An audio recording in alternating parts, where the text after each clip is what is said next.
नमस्कार दोस्तों, क्या हाल है सबके। Welcome to learn English news. हम आज के टॉपिक्स देखते हैं। सबसे पहले हम डिस्कस करेंगे पतंजलि के ऊपर हुआ केस। दूसरा है प्रेगनेंसी वर्सेस जॉब्स। तीसरा है गाजा इन रमादान। और चौथा है गगनयान के ऊपर एक अपडेट।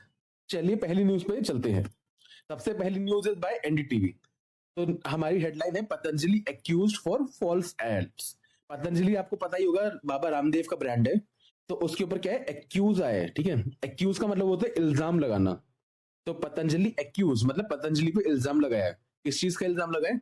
फॉल्स एड्स, यानी नकली एड्स का, यानी गलत एड्स का इल्जाम लगाया। The supreme court has reprimanded Indian government for no action in issue for misleading advertisements by Patanjali. जो हमारा एपेक्स कोर्ट है, हमने पहले भी डिस्कस किया था, एपेक्स कोर्ट है ना।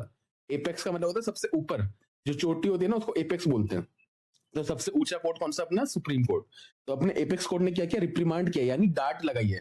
उनसे डिमांड करा है कि भाई आंसर दो, क्यों नहीं करा आपने, क्या नहीं करा है।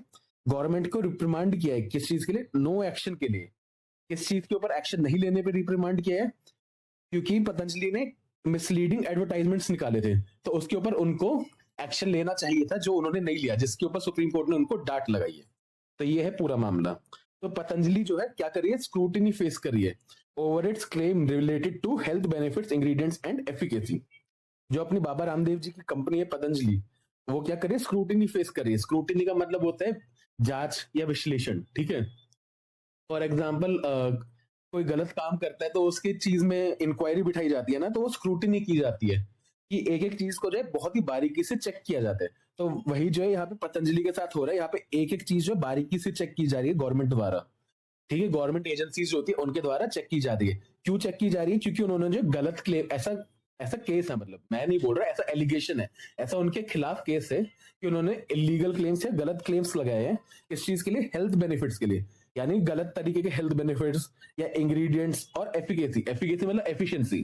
ठीक है, तो इनसे रिलेटेड उन्होंने कहा है कि आपने बहुत ही गलत क्लेम्स करे हैं, इस वजह से आपके ऊपर केस किया जा रहा है। The Supreme Court statement underscores the importance of swift action to curb deceptive advertisement. जो सुप्रीम कोर्ट है, ठीक है, उन्होंने क्या किया? उन्होंने एक स्टेटमेंट दिया है।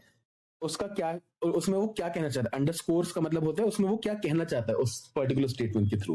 वो कहना चाहता है कि स्विफ्ट एक्शन, यानी एक पूरी जांच बिठाई जानी चाहिए और एक बहुत ही स्मूथली इस पूरे ट्रांजेक्शन को किया जाना चाहिए, ताकि जो डिसेप्टिव एडवर्टाइजमेंट्स हैं, डिसेप्शन वर्ड से आता है डिसेप्टिव। डिसेप्शन का मतलब होता है छल करना। ठीक है, तो कोई छल, ऐसे एडवर्टाइजमेंट्स, ठीक है, ऐसे एड्स चलाना जो छलावे से भरे हो, ठीक है, जो कुछ बोल रहे हैं और कुछ करते हैं, तो वो इलीगल है। तो वो नहीं होना चाहिए, इसके अगेंस्ट सिर्फ एक्शन लिया जाना चाहिए, ऐसा सुप्रीम कोर्ट का कहना है। नेक्स्ट न्यूज है हमारी by India today. Employment and pregnancy. Employment का मतलब होता है रोजगार, और प्रेगनेंसी मतलब जब महिला प्रेग्नेंट होती है, यानी जब उनको बच्चा होने वाला होता है, तो उस सिचुएशन को बोलते हैं pregnancy. Uttarakhand high court has ruled that women can not be denied employment due to pregnancy. ठीक है, तो उत्तराखंड का जो हाई कोर्ट है, उसने क्या रूल निकाला? रूल्ड दैट मतलब उन्होंने क्या डिसीजन लिया है। ठीक है, यार रूल नहीं निकाला है, रूल्ड का मतलब है कि उन्होंने कोई डिसीजन लिया है। ठीक है, कोई कंक्लूजन निकाला है। क्या कंक्लूजन निकाला है? That a women can not be denied. एक जो महिला है, ठीक है, महिला को क्या नहीं किया जाएगा? डिनाई नहीं किया जाएगा। ठीक है, मना नहीं किया जाएगा। किस चीज के लिए मना नहीं किया जाएगा? रोजगार के लिए, ड्यू टू प्रेगनेंसी। अगर कोई महिला प्रेग्नेंट है तो सिर्फ उसके कारण जो है उसको रोजगार से मना नहीं किया जा सकता। ठीक है, नेक्स्ट लाइन देखते हैं। Women who are more than 12 weeks pregnant from being considered suitable for government jobs currently. तो जो करंट सिस्टम है उसके अंदर है कि अगर जो भी महिला को प्रेगनेंसी से 12 महीने पहले की सिचुएशन है, वो गवर्नमेंट जॉब्स के लिए सुटेबल नहीं होती है। तो ये अभी करंट का सिचुएशन है। लेकिन उसके आगे कोर्ट ने ये नोटिस किया है, क्या नोटिस किया है? Court recognises maternity leave as a fundamental right. तो कोर्ट ने बेसिकली ये कॉन्ट्रडिक्शन रेज किया है कि अगर मैटरनिटी लीव जो है फंडामेंटल राइट है, तो उस बेसिस पे प्रेगनेंसी वाली वुमेन को भी कोर्ट को, सॉरी, प्रेगनेंसी वाली वुमेन को भी गवर्नमेंट को ऑप्शन देना चाहिए। ठीक है, मैटरनिटी लीव क्या होता है? जब भी कोई महिला बच्चा पैदा करती है तो उसको अप्रोक्सीमेटली 6 महीने की छुट्टी दी जाती है, वो भी पेड। तो उसको कहते हैं मैटरनिटी लीव। आगे बढ़ने से पहले मैं रिक्वेस्ट करूंगा, अगर वीडियो अब तक अच्छी लगी तो जल्दी से कर दीजिए इसको लाइक, और नहीं किया है तो कर दो चैनल को सब्सक्राइब। सबसे इंपॉर्टेंट बात, वीडियो को कम से कम 2 लोगों के साथ शेयर करो, क्योंकि ज्ञान बाँटने से बढ़ता है और आप सभी जानते हैं कि इंग्लिश की कितनी ज़्यादा इंपॉर्टेंस है हमारी लाइफ में। तो इसे शेयर कीजिए और देश को आगे बढ़ाइए। अगली न्यूज है हमारी बाय लाइव मिंट।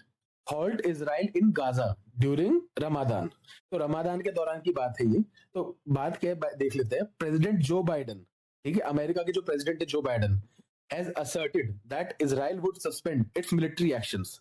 ठीक है, असर्ट का मतलब होता है दबाव के साथ कहना। तो जो बाइडन ने क्या कहा है, बेसिकली अनाउंस किया एक तरीके से कि इजराइल जो है वो सस्पेंड कर देगा मिलिट्री एक्शन, यानी जो गोलाबारी वो उसमें दाग रहा है, किसमें, गाजा में, फलस्तीन के अंदर जो गोलाबारी दाग रहा है उसको वो रोक देगा। सस्पेंड मतलब टेम्पररीली रोकना। जैसे होता है ना कि किसी पुलिस अफसर के अगेंस्ट कोई केस हो जाता है तो उसको सस्पेंड कर दिया जाता है, तो उसे टेम्पररीली रोक दिया गया है। ठीक है, उसी तरह यहाँ पे जो बोल रहे कि आपकी गोलाबारी भी रोक दी जाएगी टेम्पररीली। ठीक है, क्यों रोकी जाएगी, सॉरी कब रोकी जाएगी, ठीक है, गाजा में कब रोकी जाएगी, during the Islamic Holi month of Ramadan. आपको पता ही होगा कि मुस्लिम्स के अंदर एक बहुत ही ज्यादा होली मंथ माना जाता है रमादान का, जिसमें वो लोग रोजा भी रखते हैं, पूरा दिन कुछ खाते नहीं, कुछ पीते नहीं, बहुत ही कठिन फास्टिंग होती है ना। तो वो बोल रहे कि रमादान के पूरे पावन अवसर पे हम लोग कोई गोलाबारी नहीं होने देंगे, पर उसके लिए उनकी शर्त क्या है, if Hamas releases the hostages. Basically जो हमास जो फलस्तीन की साइड से लड़ रही है, ठीक है, वो है हमास ऑर्गेनाइजेशन। इसको कई लोग टेररिस्ट ऑर्गेनाइजेशन भी बोलते हैं। ठीक है, तो उन्होंने जो लोगों को बंदी बना रखा है ना इजराइल के, अगर वो उसको छोड़ने को तैयार हो जाते हैं तो वो रमादान के दौरान कोई बमबारी नहीं करेंगे, ऐसा जो बाइडन ने कहा है। Biden's comment add pressure to the ongoing negotiation aimed at achieving a ceasefire। ये जो बाइडन ने कमेंट्स करे, ठीक है, जो टिप्पणी दी है, इसने क्या किया, प्रेशर ऐड किया है। जो अभी वार्तालाप हो रहा है ना हमास और इजराइल के बीच में, किस चीज के लिए, सीज फायर के बीच, सीज फायर को लेके। तो सीज फायर का मतलब क्या होता है, सीज फायर आपके दो वर्ड से बना है, एक होता है सीज, दूसरा होता है फायर। सीज का मतलब होता है रोकना, फायर का मतलब होता है गोलाबारी, या मतलब जो भी अटैक करना। ठीक है, तो कोई भी एक दूसरे को अटैक नहीं करेगा तो क्या हो जाएगा, सीज फायर हो जाएगा। तो अभी जो निगोशिएशन चल रहा है, ठीक है, वार्तालाप चल रही है, डिस्कशन चल रहा है कि भाई हम करें कि ना करें और किन कंडीशंस पे करें, तो उसको कहते हैं निगोशिएशन। अबाउट 30,000, 30K का मतलब होता है 30,000, about 30,000 casualties suffered combined on both side. मतलब ये 5 मंथ में वॉर हुआ है, ठीक है, 5 मंथ पुराना वॉर है, और इसके अंदर 30,000 से ज्यादा लोगों की अब तक जान जा चुकी है। तो बहुत ही बुरी बात है, बहुत ही दुख की बात है कि इतने सारे लोगों की जान जा चुकी है। नेक्स्ट न्यूज पे चलते हैं। ये न्यूज है हमारी by Indian express. It is about Gaganyaan mission, India's first crewed space mission, Gaganyaan. These astronauts will journey to a low Earth orbit as part of the mission। ठीक है, जो भारत का ये मिशन है, ये क्या है, फर्स्ट क्रूड स्पेस मिशन है। तो क्रू का मतलब क्या होता है, बेसिकली कोई भी काम करने के लिए आप एक स्टाफ लगाते हैं। ठीक है, फॉर एग्जाम्पल अगर आप रेस्टोरेंट में जाते हो तो वहां पे जो है एक आपका कुकिंग का क्रू होता है ना, एक होता है वेटिंग स्टाफ होता है, तो वो अलग अलग टाइप का क्रू हो गया। ठीक है, क्रू इज बेसिकली कोई पर्टिकुलर काम के लिए जो आपको रखा गया है।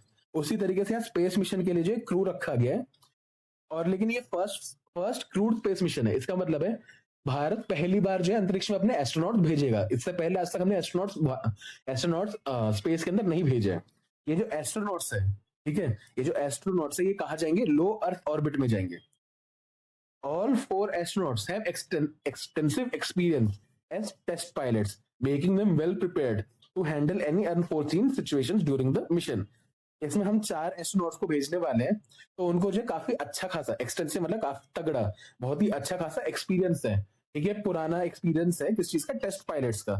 जो हमारे रफेल्स होते हैं, इस टाइप के जो प्लेन्स हैं हमारे एयरफोर्स के, उनको उड़ाने का बहुत ही अच्छा एक्सपीरियंस है। तो इसके कारण वो जो है बहुत क्विक थिंकिंग कर सकते हैं, वो बहुत ही ज्यादा प्रिपेयर्ड है किस चीज के लिए, कोई भी इशू आए। अनफोर्सीन का मतलब होता है कोई ऐसी चीज जो हमने देखी ना हो।